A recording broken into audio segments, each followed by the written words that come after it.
इस वीडियो में हम कक्षा 9 का प्रश्नावली 11.1 का प्रश्न नंबर 5 को हल करेंगे। तो चलिए स्टार्ट करते हैं इस वीडियो को।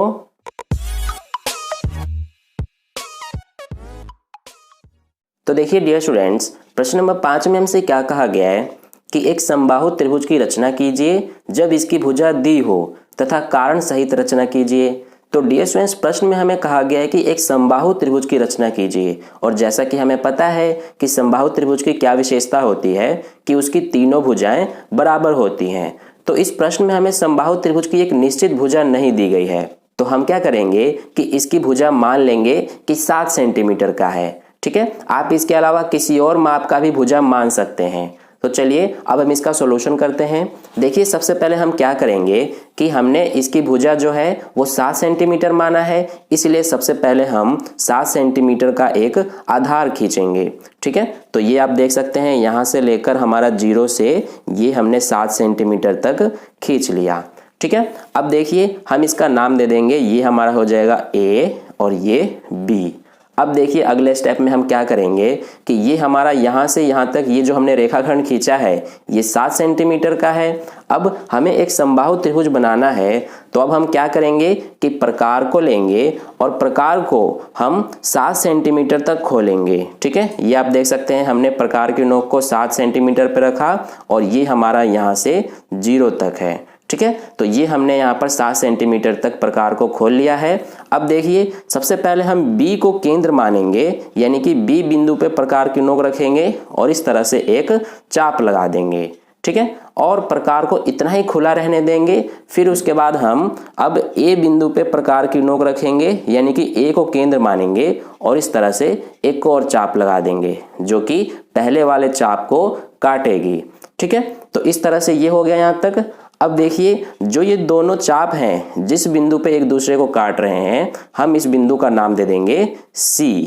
तो इस तरह से अब ये C बिंदु और A बिंदु को सबसे पहले हम मिला देंगे। तो ये यहाँ से हम इसको मिला देते हैं, ये इस तरह से हमने C और A को मिलाया। फिर इसके बाद हम C और B को मिला देंगे, तो ये यहाँ से हमने C और B को मिला दिया।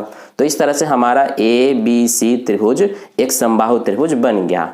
ठीक है, अब देखिए ये तो हमने यहाँ पर रचना कर लिया। अब हमें रचना का चरण लिखना है, तो ये हमने यहाँ पर लिखा हुआ है। आप देख सकते हैं सबसे पहले हमने एक रेखाखंड AB लिया जो कि 7 सेंटीमीटर का है, और फिर इसके बाद हमने A तथा B को केंद्र मानकर बारी बारी से और AB के बराबर हमने प्रकार को खोलकर A को केंद्र मानकर फिर B को केंद्र मानकर हमने यहाँ पर 2 चाप लगाई जो कि एक दूसरे को बिंदु C पर काटती हैं। फिर इसके बाद हमने AC और BC को मिलाया और इस तरह से हमारा त्रिभुज ABC एक समबाहु त्रिभुज बन गया। और इसकी ये भुजा 7 सेंटीमीटर है, तो ये भी हमारा 7 सेंटीमीटर का होगा और ये भी, यानी तीनों भुजाएं 7-7 सेंटीमीटर की होंगी। अब इस तरह से ये हो गया। अब आगे प्रश्न में हमसे कहा गया है कि कारण सहित रचना कीजिए, यानी कि हमें इसका अब सत्यापन करना है, यानी जस्टिफिकेशन करना है। तो देखिए हम इसको किस तरह से करेंगे। सबसे पहले हम क्या करेंगे कि यहाँ पर हमारा जो ये AB है ये इस AC के बराबर होगा।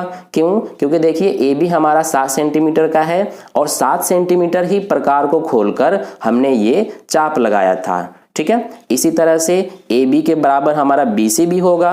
क्यों? क्योंकि हमने AB के बराबर ही प्रकार को खोलकर और ये वाला चाप लगाया। तो इस तरह से हमारा AB के बराबर AC भी है और AB के बराबर BC भी है, और इसका कारण हम देंगे रचना द्वारा। ठीक है, तो इस तरह से हम क्या कह सकते हैं कि तीनों ही भुजाएं आपस में बराबर हैं।